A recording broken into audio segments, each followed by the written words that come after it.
စမယ်နော်စက်တကြားလားတည်ယူနော်တန်ကြားရနော်โอเคแป๊บนึงนะอ้าว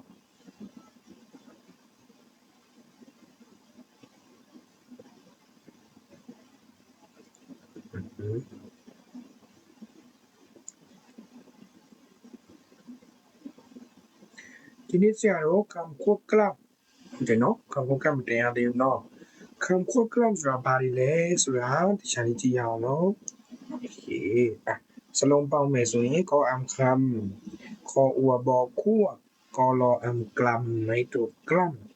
คำควบกล้ำလို့ခေါ်ရနော်คำควบกล้ำဆိုတာဘာပြောတာလဲဆိုတော့ဆရာတို့ဘီးနှလုံးရဲ့အတန်ကိုတပြိုင်တည်းထွက်တာမြန်မာစာမှာလည်းရှိတယ်ဆရာတို့ဝါဆွဲနဲ့စလုံးပေါင်းထားတဲ့အတန်ထွက်ကိုပြောတာအားရပြလိုက်ရရစ်လားနော်ခွေးလို့နော်โอเคဆရာတို့ခါခွေဝါဆွဲကတ်တာဆိုတာခွက်ဟုတ်တယ်နော်ခွက်ကဘီးနှလုံးတန်ဘာလို့ပါတာလဲသူကခါခွေးနဲ့ဝါအတန်နဲ့ခွက်လို့ထွက်တာအဲ့လိုမျိုးနှလုံးဘီးနှလုံးတန်ကိုတပြိုင်တည်းထွက်တဲ့အတန်ကိုခံခွက်ကလမ်လို့ခေါ်တယ်နော်โอเคစတော့မယ်တမန်မကြီးခွေးဆိုလည်းတူတူပဲခါနဲ့ဝါနဲ့ကျွဲဆိုလည်းကြာနဲ့ဝါနဲ့အတန်ထွက်တာနော်โอเคခံခွက်ကလမ်မှာဆရာတို့ခံခွက်ကလမ်အစစ်ရဲ့အတုရဲ့ဆိုပြီးတော့ခွဲထားတယ်ဒီနေ့နှစ်ခုလုံးတင်သွားပေးမယ်နော်အရင်ဆုံးခံခွက်ကလမ်အစစ်ကိုတင်ပေးမယ်သူရဲ့ခေါင်းစဉ်လေးကိုဖတ်မယ်နော်คำควบกล้ำအစစ်ကအားတဲ့ဘီးနှလုံးဆက်ရည်ထားပြီးပြောမယ်ဆိုရင်ဘီးနှလုံးနဲ့ဘီးနှလုံးစလုံးပေါင်းမယ်တရတလုံးနဲ့ပဲတုံးထားတယ်အဲ့ဒီဘီးနှလုံးရဲ့အတန်ကိုဆွမ်းနာပြောတဲ့အတိုင်းပဲတပြိုင်နဲ့ထွက်ရတယ်နော်ဆရာတို့အစောနမ်ဒုတိယအစောနမ်ကဘီးနှလုံးရဲ့အတန်ကိုထွက်ပြီးမယ်ပထမဘီးရဲ့အတန်ကဆလာအာနဲ့ပေါင်းထားလို့ထွက်ရတယ်မလားသူကတပြိုင်နဲ့ထွက်တာမဟုတ်ဘူးဒီကောင်ကလည်းအတန်တော့နည်းနည်းစစ်နေဒါပေမဲ့တပြိုင်တည်းထွက်ရတယ်နှလုံးတန်ဘယ်လိုလဲဆိုတာဆက်ကြည့်မယ်နော်ဒုတိယဘီကအမြဲတမ်းဒီဘီသုံးလုံးဖြစ်နေရမယ်နော်ရော်လူကလော်လင်းဝေါ်ဝင်ဒုတိယဘီကဒီဘီသုံးလုံးဖြစ်နေမှဒါလင်းခံဖို့ကလပ်အစစ်ဆိုပြီးတော့ယူဆမယ်နော်ဝနယုတ်ကိုပထမဘီရဲ့ဝနယုတ်အတန်တိုင်းထွက်ဆိုရမယ်ဒီဥဆောင်ထားတဲ့ရော်လူကလော်လင်းဝေါ်ဝင်ဝနယုတ်မယူဘူးနော်ဥပမာဆရာဘီနှလုံးရေးမယ်ကွာကောကန်ရော်ဒူယာဝနယုကိုကောကန်ရဲ့ဝနယုယူမယ်နော်မော်မာရော်ဒူယာဝနယုကိုအဲ့ဒီဥဆောင်နဲ့မော်မာရဲ့ဝနယုကိုယူမယ်ကောကန်ရဘာပြီးလဲအလဲပြီးဝနယုယူမယ်မော်မာဥဆောင်ရင်အနှိမ့်ပြီးရဲ့ဝနယုကိုယူမယ်ဒါကိုပြောတာနော်โอเคဆရာတို့ရော်ဒူရီယာကြီးရော်ဒူယာဖြစ်တဲ့ကံပေါကလန်ကိုကြည့်အောင်ဝါချလေးကိုကြည့်အောင်နော်အကြည့်မယ်နော်စလုံးပေါင်းမယ်ဘီနှလုံးထည့်ပေါင်းမယ်နော်ဒါကမတရာတုစကုပထမဘီကဘာဘီလဲဖော်ဖန်အနှိမ့်ပြီးရဲ့ဝနယုကိုယူမယ်အနှိမ့်ပြီးနဲ့ဒါတရာတန်ရှိမတရာတုတန်တို့မိုးလို့တရာတန်ရှိတို့ခွဲတယ်မလို့နော်အနှိမ့်ပြီးနဲ့မတရာတုကိုတန်ရှိရပါတန်တော့လဲဝိဇ္ဇနှလုံးပေါက်တန်ဝနယုတန်ထွက်ရမှာနော်စလုံးပေါင်းမယ်ဖောရောအော်မောဘီနှလုံးတပြိုင်တည်းထွက်မယ်ဆလာအောတန်ဘီနှလုံးတပြိုင်တည်းထွက်မယ် from အနောက်ကနေ like ဆိုကြည့်နော် from သူဘယ်လိုပြောမလဲမခွဲဘူးပေါ့ဖားနဲ့လာနဲ့ကိုဖလောမ်လို့မထွက်ဘူးနော်ဖလောမ်မဟုတ်ဘူးဆလာအောတန်ကိုဖားအော်လာအော်ထွက်မယ်နော် from okay ပြောမယ်လို့ချင်းဆိုရင်ပထမအဲ့ဒီဖားအတန်လေးကိုနည်းနည်းလေးပါယုံပဲဒုတိယဘီကိုအတန်ပို့ပြီးတော့ထွက်လိုက်တယ် from ဟုတ်ပြီနော် from မိုက်ထိုရေးပြီးတဲ့အတော့မယ်မိုက်ထို from from ဆိုတာက ready ဖြစ်ပြီးအစင်သင့်ဖြစ်ပြီးအတိတ်ပဲထွက်တယ်နော် okay ဆက်သွားမယ်ခေါ်ရောအိုင်ခရိုင်တပြိုင်တည်းထွက်မယ်ခရိုင်ခလိုင်းလို့မထွက်ဘူးနော်ခလိုင်းမဟုတ်ခရိုင်ခိုင်ရိုင်အဲ့နှစ်ခုလို့ထွက်ရတာနော်ခရိုင်အတိတ်ပဲကဘယ်သူလဲဖြစ်นะครับအရှိရဘာပြီးပဲဖြစ်ရအလဲကြီးလားအမြင့်ကြီးလားမလားအနှိမ့်ကြီးလားမလားဘာပြီးရဥဆောင်တာပဲဖြစ်ဖြစ်ဒုတိယပြီးရရော်လီလော်လီဝေါ်ဝင်အဲ့ဒီသုံးလုံးဖြစ်ရမယ်နော်ဒီဆက်ပါမယ်ဖော်ရောเพราะဟုတ်ပြီနော်ဖလော့လို့မထွက်ဘူးနော် เพราะหลุดထွက်တာเนาะเพราะဆိုတာကအဘယ်ကြောင့်ဆိုတော့ဘာလို့လဲပေါ့เนาะเพราะอะไรဆိုတော့မယ်အလဲပြီးနဲ့မတရာသူဆိုတာရှိနေဝိတ္တလုံးပေါက်ကန်ထွက်မယ်เนาะကောရောအောင်ငေါกรองกรองกลองလို့မထွက်ဘူးเนาะกลองမဟုတ်ဘူးเนาะกรองကောရောกรองလို့ထွက်မယ်เนาะ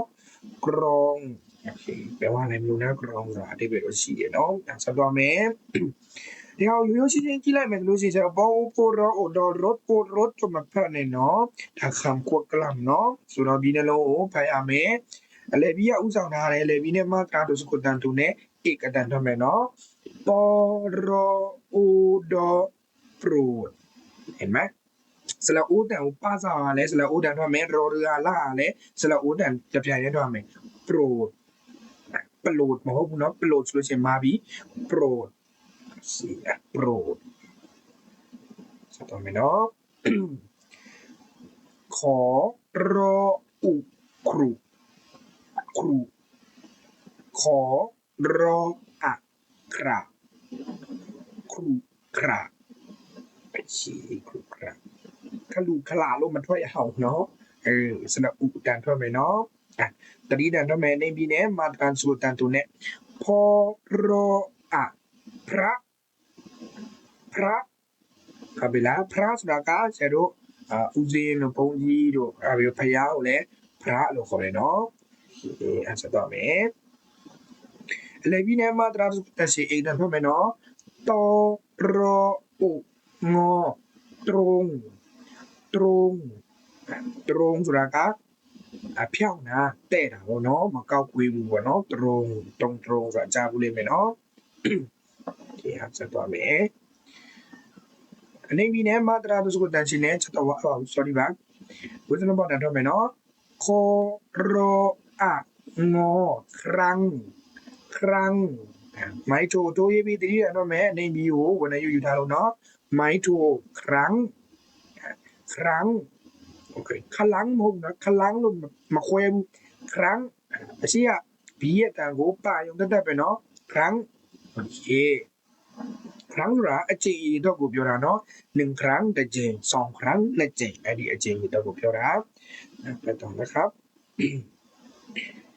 အလေဘီနဲ့မှာ transcript ရှင်နဲ့ဧကတအဘောဝိတလုံးပေါက်တန်ထမယ်เนาะကောရောဥငေါกรุง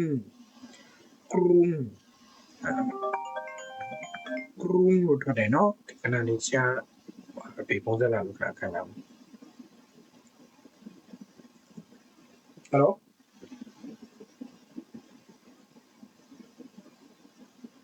2 ပါပါတယ်ပါအိမ်ရောက်နေတယ်စာတင်နေလို့900ပေါ့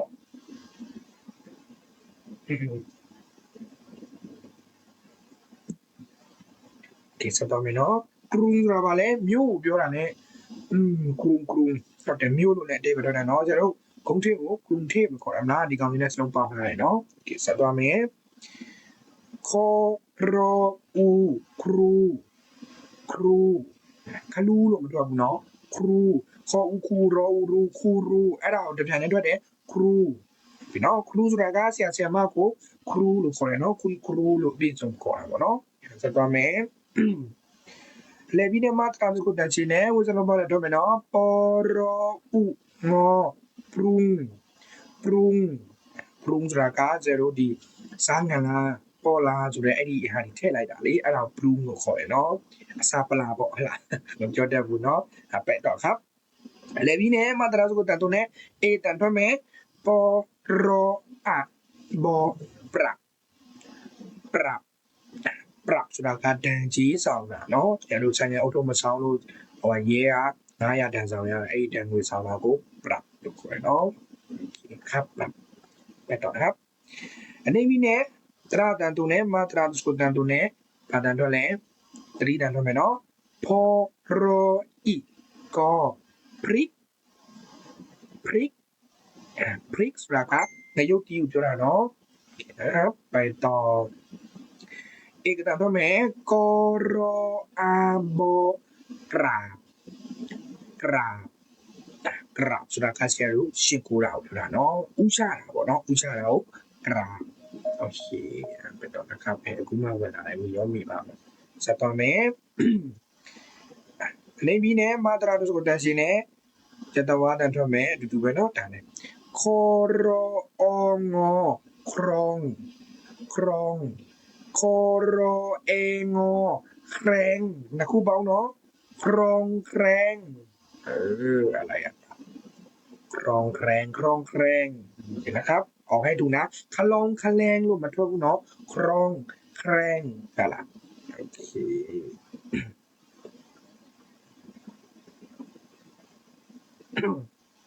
ဆက်သွားမယ်နော်ဒီတစ်ခါဒုတိယပြာလောလင်းဖြစ်တဲ့ခံခုတ်ကလန်ကိုကြည့်မယ်နည်းနည်းတော့များတယ်နော်ပဲပြလိုက်อันนี้အတိပ္ပယ်ဟာတိတိမတိအလောက်ဒီကမဟုတ်ဘူးအတန်ထွက်ကိုရအောင်ကျင့်လာပြီနော်ဒီနှလုံးရဲ့အတန်တပြိုင်ချင်းထွက်ရမှာနော်โอเคအဲ့ဒါนะครับဝိเอกအတန်ထွက်မယ်ကောလောပုဘောကလုတ်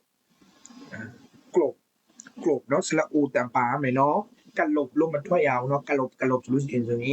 တ်လားဘယ်လိုပဲဖြစ်အဲ့လိုပြောမယ်အစောနမ်းဖြစ်သွားပြီနော်ဆက်တော့မယ်ကောလောเอือနော်เกลือนไม้เอกอะไรพี่แย่วันนี้อยู่ท่าไหนไม้เอกเกลือน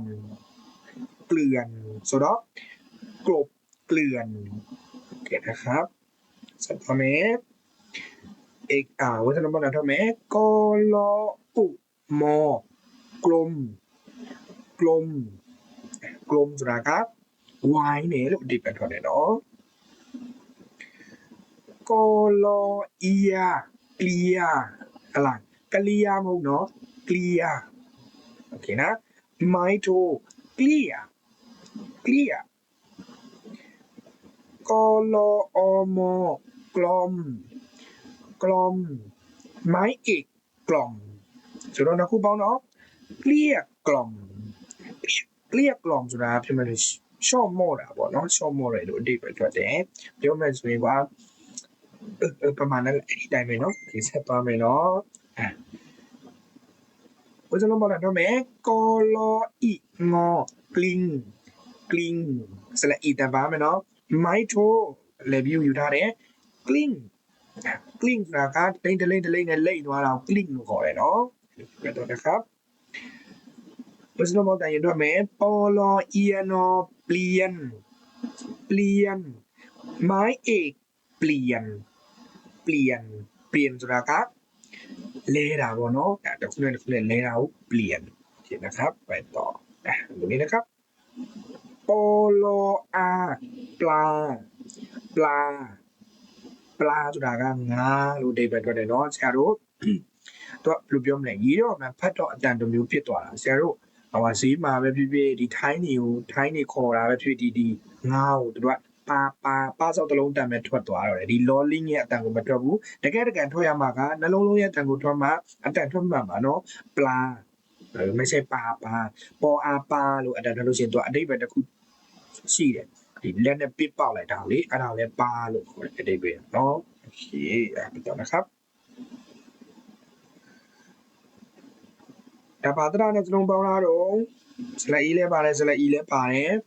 တရစလက် E အတင်ပြောင်းထားတာเนาะမမေးနဲ့เนาะအနေပြီးမတ်တာတို့အတန်တူมันเป็นสระมาตราတို့ကိုအတန်ရှိပါတန်ထွက်လေတရတန်ရှိနဲ့အောက်ကမြင့်တန်ထွက်မယ်เนาะဖော်လောဒေါ်ဖလไม่ได้ไหมเพลิดพันเลิศมองเนาะเพลิดนะครับการวัฒนธรรมนั้นถูกไหมพอรอนอเพลินตะกูเบาเนาะเพลินโอเคกันต่อนะครับเอกนันถูกไหมปอลออัวกอปลวกสุรากาเช่าด้วยนะเนาะဆရာတို့ဒီတစ်သားကိုစားတယ်ဟိုချကောင်လေးအဲ့ဟာကိုပလူပါကိုခေါ်တယ်ဆက်တော့မယ်ဖော်အေပေလောအင်ငေါလင်းဖေလင်းလို့မဖတ်နဲ့နော်ဆရာနာမည်ပြတ်မယ်คำควบกล้ามเนาะเพราะฉะนั้นบอกกันว่าแม่พอลอเองอเพลิง เพลิงเพลิงဆိုတာကမီးလို့အဓိပ္ပာယ်ထားတယ်ဆရာတို့က fire လို့ခေါ်တယ်မီးပဲเนาะဒါဒုတိယခေါ်တဲ့ခေါ်နည်းပတ်တော့นะครับဝေစံပေါ်တန်ထွက်မယ်ปลอมปลอมปลอมปลอมဆိုတာကအတုအဓိပ္ပာယ်ထွက်တယ်ပရိဒတ်ထွက်မယ်ခေါ်လောဥကောခရုခရုခလုမဟုတ်เนาะခတာသူကနည်းနည်းပဲပါမယ်ခရုစလဥတန်ကိုထွက်ရမယ်เนาะဝေစံပေါ်တန်ခေါ်လောအနောคลานคลานครุคลานนะครับไปต่อกลอากลาไม้โทกล้ากล้ากล้าဆိုတာကပြောမယ်လို့ရှိရင်ငါရมันมีความหมายอยู่นะဆရာအတိတ်ပဲမရှင်းပြတတ်ဘူးမှာလို့เนาะกล้ากล้ากล้าဆိုတာကြောက်စိတ်မရှိဘူးကွာလှုပ်ရဲတယ်ရဲတယ်လှုပ်ရဲကန်ရဲတာเนาะရဲတာကိုกล้าလို့ခေါ်တယ်เนาะไม่กล้าဆိုရင်မလုပ်ရဲဘူးไม่กล้าทำไม่กล้าไปမသွားရဲဘူးအဲ့ဒီရဲတယ်ဆိုရဲกล้าဆိုတာเนาะโอเคဆက်တော့မယ်กลออูวกลัวกลัวกลัวဆိုတာကြောက်တယ်လို့အဓိပ္ပာယ်ထွက်တယ်เนาะเอกทัศน์ထွက်မယ်กลออุบอกกลบกลบโอเคครับအဲ့တော့ကြည့်လာခဲ့เนาะဒီတန်လေးတွေနည်းနည်းတော့ခတ်တယ်တလားဘီနဲ့ဘီတန်တရအတန်တန်တပြားရဲထွက်ရတာเนาะกลอองกลองกลองโอเคครับกลองဆိုတာကပုံပြောတာเนาะတီးတဲ့ပုံလေဟုတ်ပြီလားโอเคဆက်တော့မယ်อันนี้ဘယ်နှရုပ်ပါတန်ထွက်မလဲအရင်ဆုံးကျက်တော်ဝါတန်ထွက်မယ်เนาะအမြင့်ပြီးရဲ့ပထမဆုံးဥဆောင်တဲ့ဘီရဲ့ဘယ်နှရုပ်ကိုယူတာเนาะခေါ်လောဥယောခလူီမိုင်းเอกခလူီဆိုတာကဆရာတို့ဟောတာပြောပလူီခလူီလို့ခေါ်တယ်เนาะโอเคဆက်တော့မယ်ဘယ်လိုမှတန်ခေါ်လောအာယောคลายนะครับเพื่อนสมบัติคอลอองอคลองไม้เอกเยบีทุดันด้วยแม่ในบีวันนี้อยู่ทานเนาะไม้เอกคล่องสุดาการจนจริงๆเนี่ยพี่ดาวคล่องคอยเนาะโอเคสุดต่อเมไปสละเพื่อนสมบัติคอลอนอคลื่นไม้เอกคลื่นเยบีทุดันเนาะคลื่นสุดาเสียดูไลน์ตีเดียมาละเป็นเลยได้มาเชียร์ไลน์เลยไอ้ไลน์โอ้คลื่นมันขอเลยเนาะสตอแม่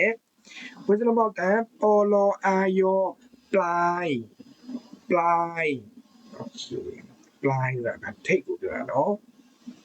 ไปต่อนะครับเพื่อนจะบอกแต่ปลอเองอแปลงโอเคปลอเอแปลဆိုတာကဘာသာစေလောက်ခိုင်းတာလေဘယ်လိုပြောမလဲစကားပြန်ပေါ့แปลโอเคစတော့မယ်ဝိဇ္ဇာမောတန်ဖော်လောအော်ယောพลอยအဲ့ပါဖလောยလို့မထွက်ဘူးเนาะพลอยစလောအောတန်တခါလေးထွက်မယ်พลอยโอเคครับဒါကတော့လောလင်းပြီးသွားပြီလောလီယာပြီးသွားပြီเนาะဆရာပြောမယ်ဒီခံခွက်ကလပ်အစ်စ်လော်လီယာတန်နဲ့လော်လင်းတန်ကလေတချို့ပြောရင်နဲ့အဲ့ဒီဒုတိယဖြီးရဲ့တန်ပျောက်သွားဘယ်လိုလဲဒီမှာ prom လို့ကျွန်တော် prom လို့အဲ့လိုမျိုးပြတတ်ပြော prom မိုင်းလော်လီယာတန်ပျောက်သွားရေးတော့မှဖတ်တော့တန်မျိုးဖြစ်သွားပါတော့เนาะဒီဟာဆိုရင် cry လို့ဘီနှလုံးတန်ထွက်မှာခိုင်းเป็นคนทำလော်လီယာတန်ပျောက်သွားပြောရင်နဲ့ပျောက်သွားเนาะအဲ့ဒါလေးတတိထားပြီးမယ်ဒါကပြပြောလိုက်ရတယ်ပထမပြည်ရဲ့အတန်ပဲထွက်ပြီးတော့ပြောလိုက်ရတယ်เนาะไม่มีปัญหาโอเคนะครับไปต่อนะครับဝေါ်ဝယ်နဲ့ပူထားတဲ့ဘာချလေးတွေကြည့်အောင်เนาะဒါအလွယ်ပါတယ်သူကဝါဆွဲတန်ထွက်တယ်เนาะဝါဆွဲတန်ထွက်မယ်ဝေါ်ဝယ်ကဆရာတို့မြန်မာတွေဒီတန်ထွက်ကိုထွက်ရတာလွယ်เนาะမြန်မာစာထဲမှာရှိလို့เนาะဝိစရံပေါတန်ထွက်မယ်ကောဝเองแกวงอะไรกแวงพวกเนาะแกวง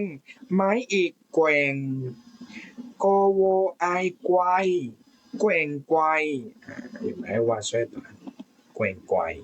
สัตว์ต่อไปเนาะเอกตันทแม่กวอาโดกวาดกวาดกวาดဆိုတာလဲတာတပတ်စီလဲတယ်အဲ့ဒီကိရိယာလဲတီဆိုတဲ့ကိရိယာเนาะไปต่อนะครับสัตว์ต่อแม่เวลาเราบอกแต่กวอางกวางกวางไม้ทูเลบี้วันนี้อยู่ไหมกว้างกว้างส่วนเจ็บเปลี่ยนอ่ะเนาะขอจะตว่าแต่ขอวออาโนขวานขวานนะครูเปาเนาะกว้างขวานโอเคอันไปต่อนะครับกวอากวาไม้อีกกว่ากว่ากว่าဆိုတာထပ်ပူဒီလို့ဒီပဲတော့တဲ့ဥပမာမกว่าအဲ့ထက်များတယ်น้อยกว่าဒီထက်နည်းเนาะโอเคဆက်သွားမယ်สวยกว่าပူလာတယ်ပေါ့โอเคนะครับขออัวโนขวนดาอยู่ๆไปเนาะขับโปรแกรมของกูเนาะที่มันจะตะว่าอะไรทำไหมขอวอาโยขวายขวนขวายนะครับต่อไหมอาจจะตะว่าแต่ขอวอางอขวางขวาง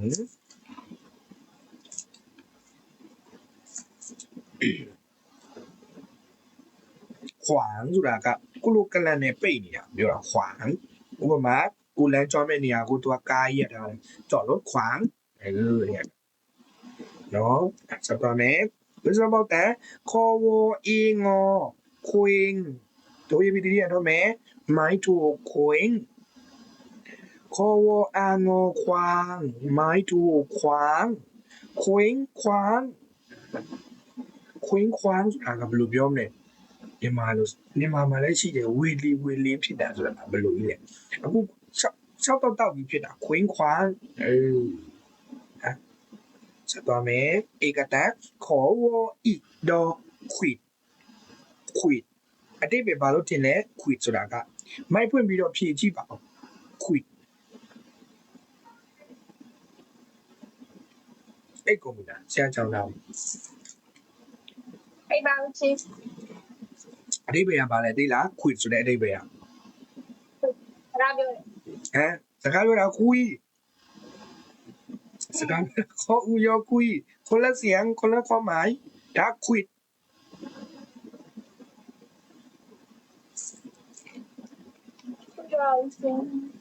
ไม่รู้เนาะคุยဆိုတာခွေတယ်လို့ဒီပဲထွက်တယ်เนาะခွေတာကျွဲခွေတာနော်ခွေတာအဲ့ဒီခွေတာခွေလို့ခေါ်တယ်เนาะဆက်သွားမယ်ဝိဇ္ဇမောက်တန်ခေါ်ဝအာယောควายကျွဲလို့ဒီပဲထွက်တယ်เนาะအကျတဝါဒံခေါ်ဝအေနောแขวนဆိုတာကရှိတ်တယ်လို့အဓိပ္ပာယ်ထားတယ်ကြိတ်ရှိတ်တာလေအဲ့လိုရှိတ်တာကိုแขวนကြိတ်ကိုလည်းမိုင်းแขวนเสื้อလို့ခေါ်တယ်အင်ကြီးရှိတ်တဲ့ကြိတ်တဲ့အဓိပ္ပာယ်อ่ะเนาะဒီစပေါ်မယ်ခေါ်ဝအမ်ခွမ်မိုင်းอีกခွမ်ရေးပြီးတော့ထွက်မယ်เนาะခွမ်ဆိုတာမှောက်တာเนาะပလလငါမှောက်တာကားမှောက်သွားတာကိုလည်းခွမ်လုတ်ခွမ်အဲ့လိုခွမ်เนาะဒီစပေါ်မယ်ဝိဇ္ဇလောဘောတန်ခေါ်ဝအာယောရင်ကနာတနော်ควานโอเคต่อนะครับเดี๋ยวสุดท้ายเราชนกันวိဇ္ဇလောဘောတန်ခေါ်ဝอาโมความ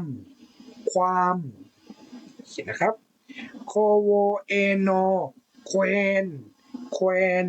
ไม้ทูแขวนไปต่อนะครับสตอเมจะต่อว่าแต่ตัวเมยอหญิงนาแต่เนาะขอวอะโยขวัญဒီขวัญကဘယ်မှာသုံးလဲဆရာတို့လက်ဆောင်ပစ္စည်းငွေလက်ဆောင်ပစ္စည်းของขวัญပြီးမှကြရဲလဲကြတယ်လေပစ္စည်းလဲတာလေของขวัญအဲ့ဒီขวัญဆိုတဲ့နေရာမှာသုံးတယ်အဲ့ဒါပြီးတော့ဆရာတို့လက်ပြကိုလည်းขวัญလို့ခေါ်တယ်ပြန်နေတဲ့တိရစ္ဆာန်လက်ပြမဟုတ်ဘူးเนาะဆရာတို့လူတွေမှာရှိတဲ့လက်ပြလွင့်သွားတယ်ဆိုတာလေသိတယ်မလားအဲ့ဒီလက်ပြကိုขวัญလို့လည်းသုံးကြတယ်เนาะဒီဆိုတော့မယ်ဝိဇ္ဇနှလုံးပေါက်တဲ့ခေါ်ဝอะနောขวัญဆိုတာကမိကိုလို့အဓိပ္ပာယ်တော့တယ်เนาะဝိဇ္ဇနှလုံးပေါက်တဲ့ပဲခေါ်ဝအာငေါกวางဆိုတာကတမင်ကိုပြောတာเนาะจะตวาแต่ขอวอา ขวาขวาขวาဆိုတာကညာဘက်เนาะโอเคจำไว้ဒါကคำควบกล้ำအစစ်က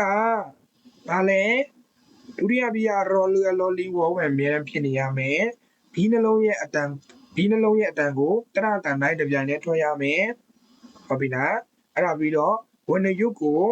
အရှိဆုံးကဘီဥဆောင်ထားတဲ့ဘီရဲ့ဝဏ္ဏယုတ်အတိုင်းထွက်ဆိုရတယ်ဒီလိုလေးပဲမှတ်ထားပေးခံပေါ့ကလားဟုတ်ပြီနော်ဒီလော်လီကနဲ့ပူထားတဲ့ဟာရဲ့လော်လီနဲ့ပူထားတဲ့ဟာရေးလို့ရှိရင်တော့ထည့်ရေးပြီးတော့တကယ်3အပြင်မှာ3နဲ့အချိန်ကြာလို့ရှိရင်တော့ဒုတိယဘီအတန်ပျောက်သွားတယ်ပေါ့ပျောက်သွားတယ်ဆိုတာသူပြောရင်သူ့ဘာလဲပျောက်သွားတာတကယ်ကတော့ပျောက်လို့မရဘူးเนาะလော်လီအတန်မှာထည့်ပြီးတော့ပြောပြီးပို့ပြီးတော့ပိတာတယ်พร้อม ใครเพราะกรองโปรดครุขระพระအဲ့လိုလေးဆိုပို့ပြီးတော့အဆင်ပြေအထွက်တာပြီးတယ်เนาะပြောရင်เพราะพร้อมใครเพราะกรองโปรดครุขระพระအဲ့လိုဖြစ်သွားကြတာเนาะမယုံလို့ရှိရင်သူတို့ပြောခိုင်းကြည့်မြန်ပြောတော့သူကပျောက်သွားတယ်ဒုတိယတန်เนาะโอเคဆရာတို့ခံဖို့ကလပ်အစစ်ပြီးသွားရင်ခံကိုကလပ်အတူကိုကြည့်ရအောင်เนาะခံကိုကလပ်အတူခေါင်းလေးတွေ memory ကလေးရှင်းထားเนาะပြီးတော့မှာเนาะဆရာသင်တန်းပြီးတော့မှာเนาะဒီဘက်နဲ့ဘယ်လောက်လို့ရင်သင်ခန်းစာမရှိတော့ပြင်ဖို့ဟုတ်လားโอเคဆက်သွားမယ်ခံကိုကလပ်အတူကြည့်ရအောင်အတူတွေအချက်တွေချုပ်နေရမယ်เนาะโอเคခံကိုကလပ်အတူဒီရဲ့ဘီနှလုံးစက်တိုက်ရေးထားပြီးတရားတခုရဲ့အသုံးပြုထားသည်အစစ်လိုပဲเนาะစလုံးပေါင်းပြီးထွက်လာတဲ့အတန်ကားတဲ့အရှိဘီရဲ့အတန်တစ်ခုတည်းထွက်ဆိုသည်တို့မဟုတ်တချို့ခံကိုကလပ်အတူကအရှားဘီအတန်ပြောင်းသွားတယ်ကောကန်ရေးပြီးတော့ကောကန်အတန်မထွက်ဘူးတခြားဘီအတန်လော်လီအတန်ဖြစ်သွားတယ်ဒါဥပမာချပြတာเนาะโอเคဝဏ္ဏယုတ်ကိုလည်းပထမဘီရဲ့ဝဏ္ဏယုတ်တိုင်းထွက်ဆိုမဲ့ခံကိုကလပ်အစစ်လိုပဲပထမဘီရဲ့ဝဏ္ဏယုတ်အတိုင်းကိုယူတယ်ဟုတ်ပြီလားဒါပေမဲ့ဘာကွာသွားလဲยังไงဒုတိယဘီရဲ့တန်မထွက်ဘူးပထမဘီရဲ့တန်မှထွက်တာเนาะโอเคကြည့်ရအောင်โอเคပထမဆုံးခံကိုကတူကပါလဲဆိုတော့အရှိဘီတန်တစ်ခုရဲ့ထွက်ဆိုတဲ့ခံကိုကကြည့်ရအောင်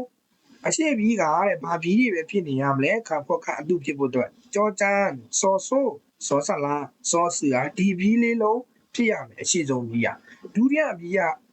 ရူဖြစ်နေရမယ်အဲ့လိုမျိုးလေးတတ်မှတ်ထားတဲ့အတိုင်းဖြစ်မှာခံကိုကလပ်အတုစနစ်ထဲဝင်ပါเนาะဟုတ်ပြီလားโอเคဆိုတော့ဒီဥဆောင်တဲ့ဘီတောင်မဲ့ထွက်မယ်ဒရော်ရူတန်ဟာထက်ပေါင်းယူမယ်မထွက်ဘူးဝဏ္ဏယုတ်ကိုလည်းအဲ့ကြောချမ်းဥဆောင်ရင်လည်းပြီးစောဆိုးကဥဆောင်လို့ရှိရင်အနှိမ့်ပြီးစောဆက်လာတဲ့စောဆူကဥဆောင်လို့ရှိရင်အမြင့်ပြီးဝဏ္ဏယုတ်ကိုယူရတယ်ဟုတ်ပြီเนาะလာမတူကန်တော်လိုက်လေဒီကောင်ကြောချမ်းရဲ့တန်မဲ့ထွက်မယ်เนาะကြောရောဤငေါတို့တော့မလို့จริงรอเรือต่างมันทั่วผู้จริงဆိုတာจริงဟုတ်တယ်တကယ်ပဲဟာလားတကယ်ပဲจริงโอเคမင်းကုန်လားပ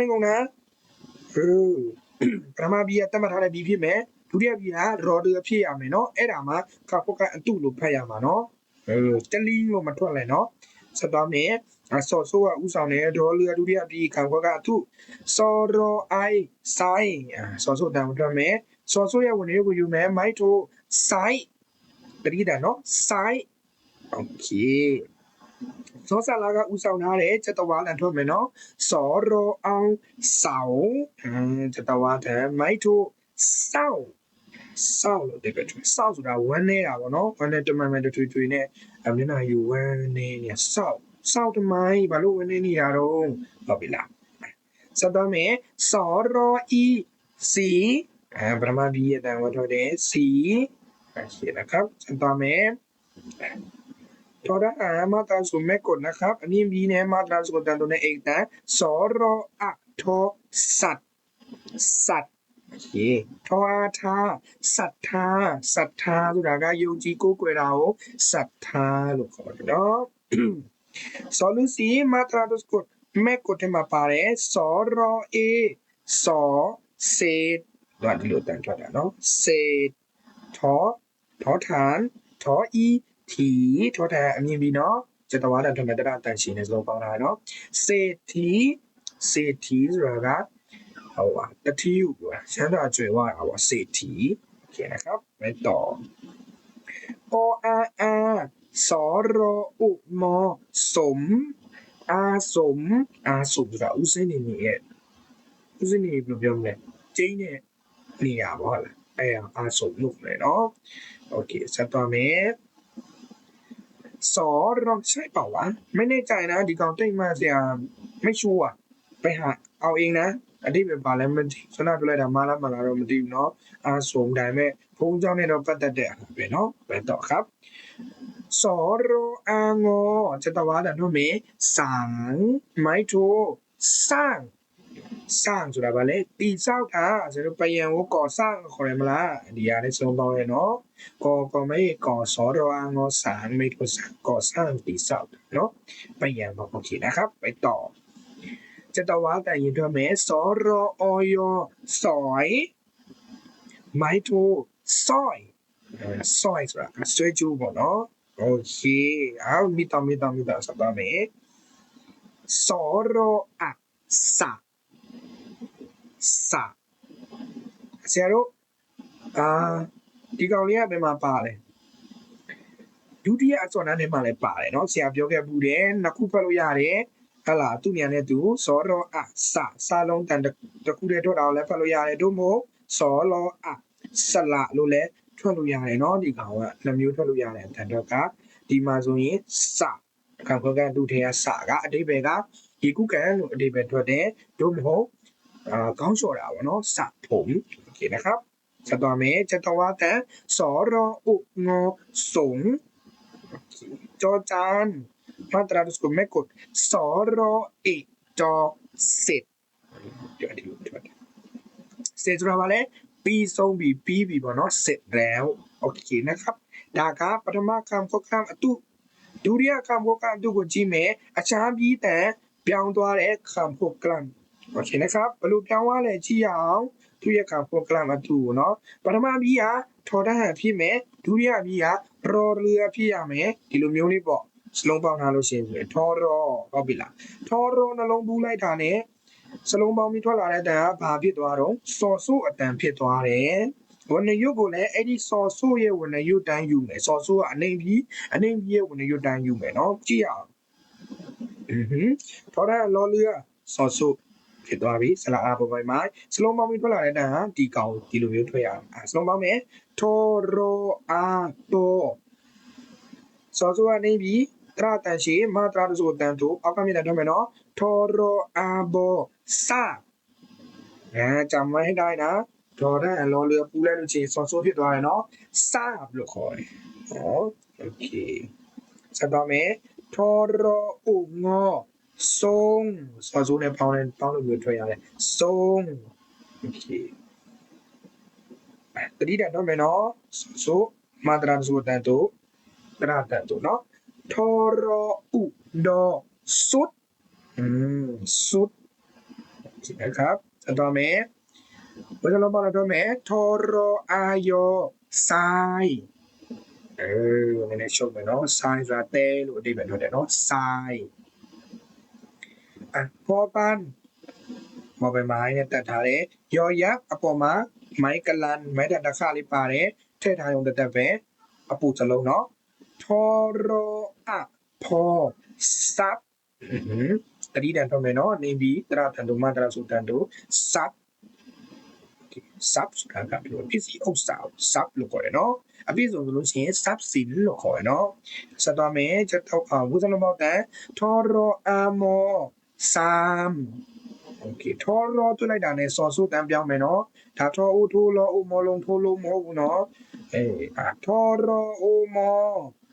ส้มโอเคอย่างนี้เข้าใจ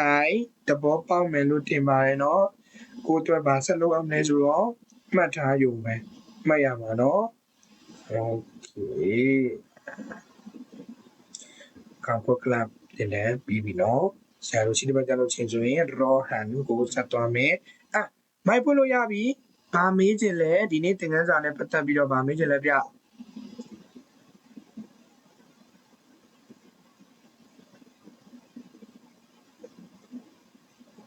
没有。